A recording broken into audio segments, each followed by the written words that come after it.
Okay, we're going to shift gears a bit because I wanted to review data flow diagrams with you all.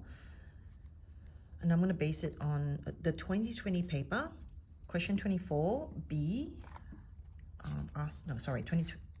question 24C asks you to draw a DFD for this particular scenario. So let's read it first. Players who log into the package will be presented with a menu that offers a choice of games to play, as well as their best scores for each game. After each game, players can choose to replay the game or return to the menu where they can select a different game or quit. So let me turn to part B. So remember, this is a 2020 paper. Draw a data flow diagram for the game package. Okay. Let me just put this up. I have to use another student's book, so there's going to be answers on it already. Players who log into the package. Okay. So firstly, they have to log in. So one thing I like to do when it comes to DFDs is to identify the external entities. Actually, yeah.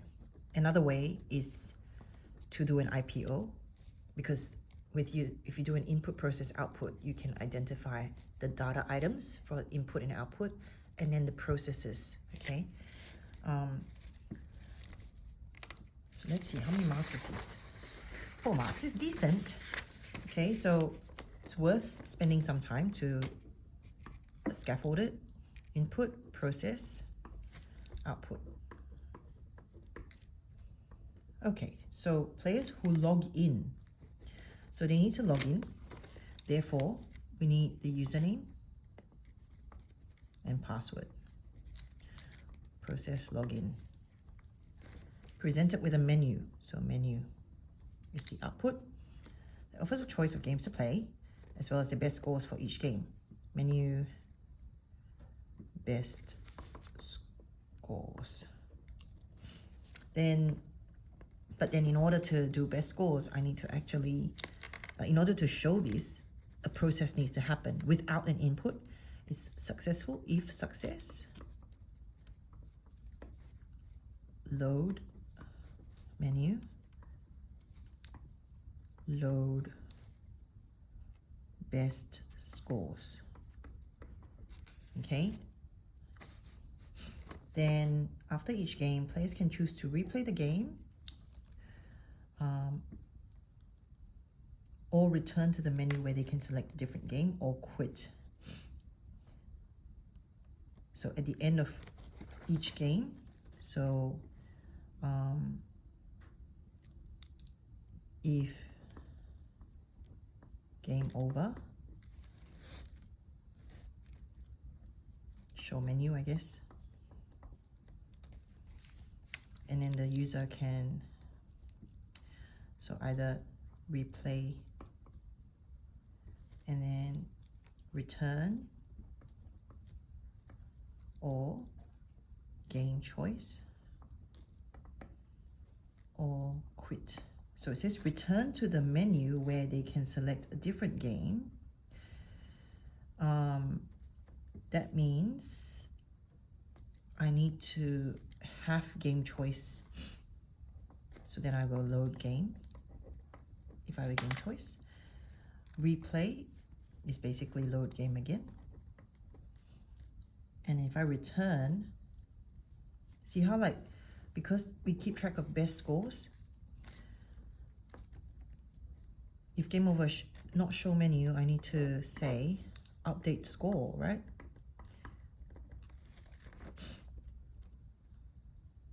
And it doesn't matter. I don't need to write down the algorithm of what's going on in update score. I can just say update score.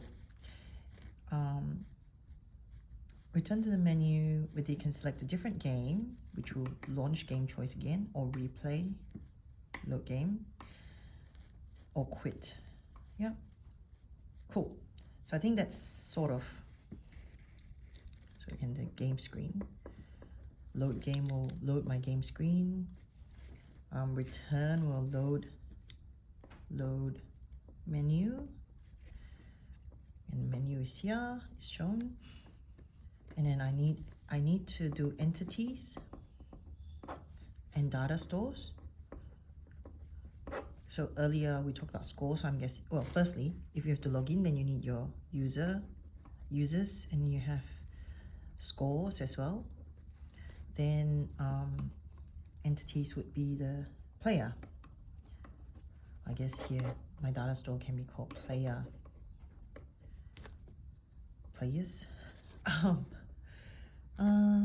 Okay, that's it. I think that's my main entity.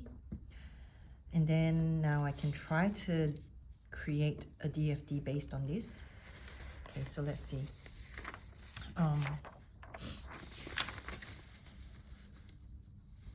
So my first thing to do is I want my player, right?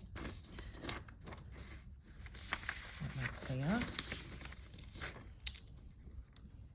They have to log in. So I'll go player.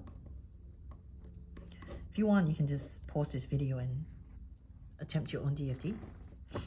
And then you can even look up the sample answer. You don't need to follow along. So I need them to log in.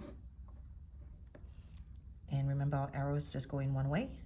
And there's no order in the DFD, unlike a structure chart where we read it from left to right. That means the leftmost one runs first and the next one runs first. In a DFD, it's not ordered in that way. So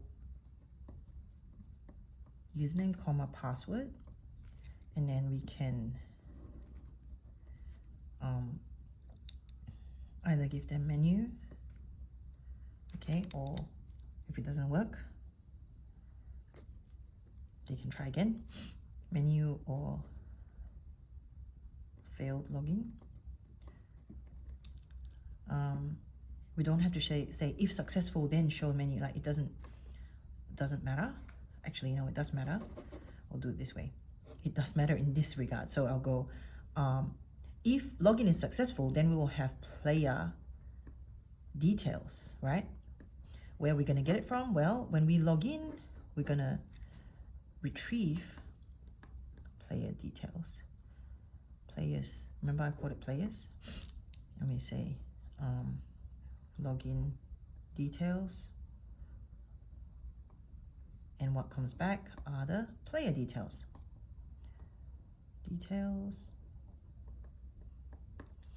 And then I'll go load menu.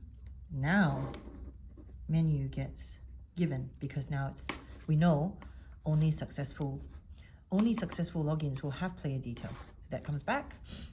And then I also want to show load scores, right? So I want to load scores, and that might be again player details, and that can be reading from scores, player details, score details, and I can also do that, score details. Remember, there's no one correct answer for DFDs. Okay, so if yours looks completely different to mine, it's not a big deal. Like you may have abstracted, meaning you may have just used one data store for both plays and scores. That's fine. You may not have split it like this, but as long as you have scores coming back somewhere, that has to be accounted for. It can just be in a form of data flow. I just am too extra. So I've done that. Yes, I've done this part. Now if game over update score, so then I need to, before I can even do game over, I have to have their game choice, right? They have to choose the game. Then I go load game. And then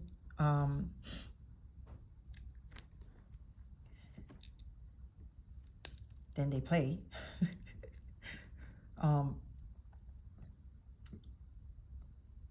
I hope they can actually interact with the game, and then eventually I don't know, look, I'm getting, and I can also put player again here because I can't be bothered drawing it back up there. I'll go game screen, and then game inputs, right? So then I'll say play, and eventually game over, let's say. Oh, maybe I'll do this, because remember I did say game over, then I want to update the score, right? If game over, update score. So I want to do this. If I game over, it will update score. Scores. Oops. New high score. And then I will then show, okay, so multiple things.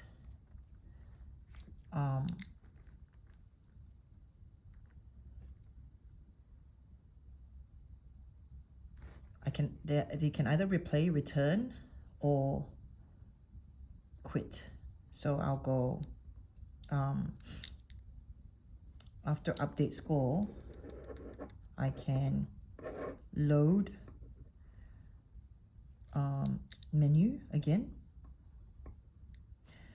and give the player that choice, so menu.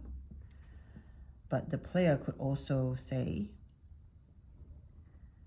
replay request, something like that, because then it will start playing again. Or maybe I can go replay request and it loads the game again. I can do here too instead. Okay, replay request.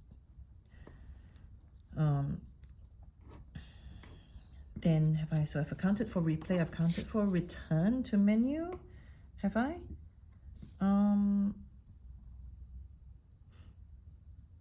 Yes, so I can say this one,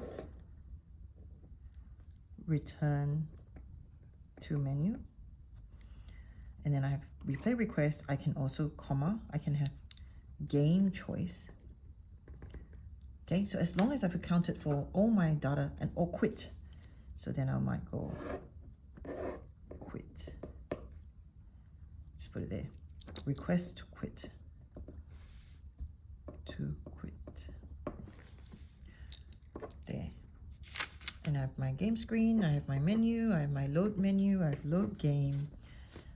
Yeah, so it's worth taking the time to structure, to account for all the inputs, outputs, and processes in the data flow diagram. Especially if you find that you have a lot of time left, maybe because some of the questions were a bit hard, you couldn't do them, then look, I think all of you have the skill to do an IPO. Then don't just write it on scrap, okay? This informs the examiner that you have understanding.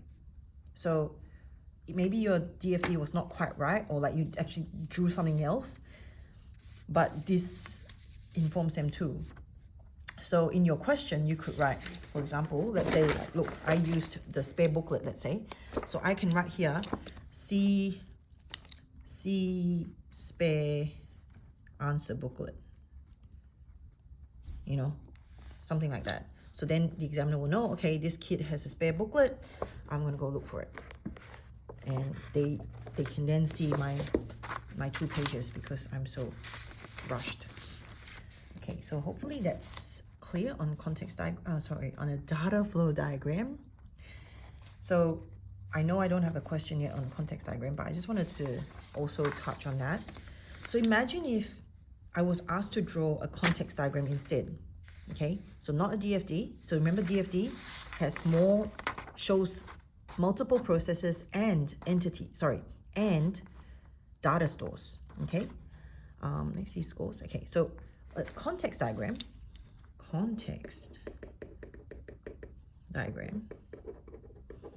If we look at the spelling of context, there's only one O, meaning the whole system is one circle. So we can call this like game, okay, whatever, there's no name, but this is a game system or program. We really just have one entity, so be it. We have player, okay. So a context diagram does not show data stores. Data stores are in this circle. So it's an abstracted form of the system. I keep using the word abstraction. It's basically hiding detail. Abstraction just means you hide the detail. So imagine this circle is the entire system with the data stores and the data stores and extra processes. The whole thing is one process. So what you need to account for are all the data flows going in from player and going out to player. And that's it. Okay, so if you look at our earlier one, see how there was like login details going to the player's data store and player details coming back. We don't have to show that in a context diagram. We just show all the data flows from entity into any process. But pretend all these are one circle, this circle. Okay, so all we need to do is just put them all in. Username, password, game choice, what else? Game inputs, replay request. Yeah, so I'm just gonna stop about here. Like, you know what I'm talking about. If you can, so then anything from the game back to the player has to be shown too, like menu. What else? Score details. Okay, so blah blah blah. So that's what a context diagram looks like. So we've done context diagram. This is a data flow. Whoa, double L. Flow diagram. Okay, big difference there, guys. Hope that helps.